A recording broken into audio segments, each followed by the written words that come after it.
Welcome back. It's Carlisle from Mahavidya, Ayurveda, and Yoga.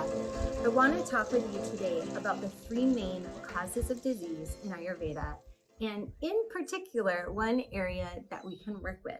So in the Charak Samhita, it lists the three main causes of disease are failure of the intellect, misuse of the five senses, and time. And so while we may not be able to reverse or hold back time, we can work with what we're taking in through the body. So we've got a full blog post on this on Mahavidya Ayurveda. If you like this information, be sure to like and subscribe to our channel.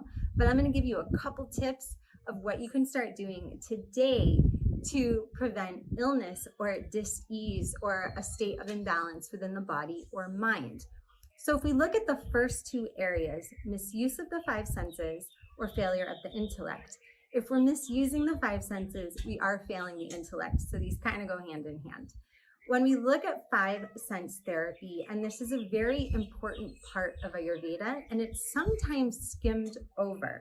We focus a lot on food, and people are very used to thinking about Ayurveda and thinking about food. As a practitioner myself, food is actually one of the areas I hold back on initially working with clients because of the relationship and dependency people have on food itself. It kind of hits a soft spot for most people. So I'll lean into sense therapy, and we've got 4 other senses we can be working with that are intricately connected to our experience within the world.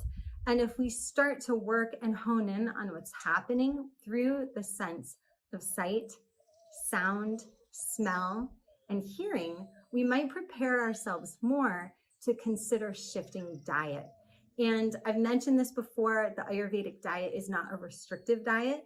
It's more understanding about how we're taking food in and what we're eating, but we need to do so in a way that's making us feel good. And so shifting your diet and not adjusting the way you're intaking food isn't going to do much for you. You can eat the best food that there is, but if you're not able to digest it, process it, and turn it into healthy tissues, it's not going to help you. So what we want to focus on first, I feel like, is some of the other senses that can start softening the mind, softening the experience, and allowing people to feel good so they can start eating food in a more balanced way. So what you can begin doing today is thinking about how you feel through sense therapy. I'm sitting outside right now and the yard is bursting with color. I've got beautiful shades of magenta and the green is back. We've had a lot of rain lately and it feels good. It feels different. And so you want to fill your house potentially with beautiful things. It does not mean you have to change everything, but you could look at maybe getting some plants, increasing natural textiles, reducing clutter. So one of the first ways we can work with visual therapy, sense therapy, is cleaning. Get the clutter out.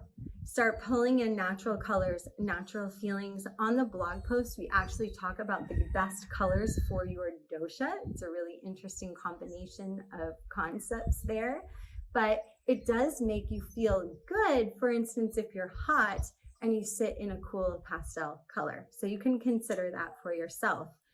The visual component also is influenced by, let's say, the media, staring at screens, violent movies. Even I find shopping sometimes in a busy place can be a little bit too visually stimulating for me, and I need to pull back and do some sense therapy, sometimes just closing my eyes. So that is the visual channel. We've got our sense of smell, using aromatherapy, incense, having fresh flowers or fruits, or even baking. We all know the feeling when you walk into the kitchen and you smell garlic in a pan or fresh baked bread or something like that. Is all sense therapy, aromatherapy. We love essential oils in our home and we lean into those quite often. We've got the sense of sound or hearing, and so you can play music that calms you. One recommendation I often give clients is that if they work outside of the house, they could actually preset music so that when they enter the home after the workday, it's already playing something that makes them feel calm.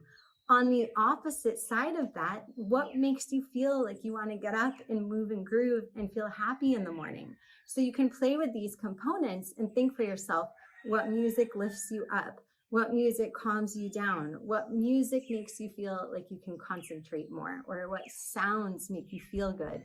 And if you feel hyperstimulated, definitely take some time in nature to calm the hearing channel.